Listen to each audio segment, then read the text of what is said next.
ప్రతి ఇంటి దగ్గరికి వెళ్ళి మనం పాంప్లెట్ ఇవ్వాలంటే కష్టమే. దానికి కొన్ని వందల మందిని పెట్టాలా, చాలదు, అయినా సమయం చాలదు. లేదా ఇచ్చేసామని వాళ్ళు చెప్తారు, అందదు.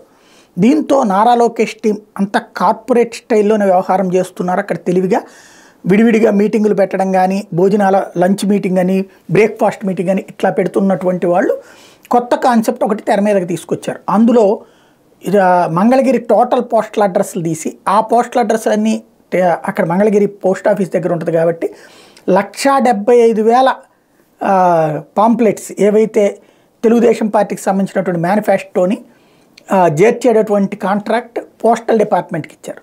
అయితే దాని మీద వైసీపీ వాళ్ళు కంప్లైంట్ చేశారో లేకపోతే ఎన్నికల సంఘమే గుర్తించిందో కానీ వాటిని ఇవ్వడానికి వీలు లేదంటూ ఆదేశాలు జారీ చేయడం సంచలనం సృష్టించింది.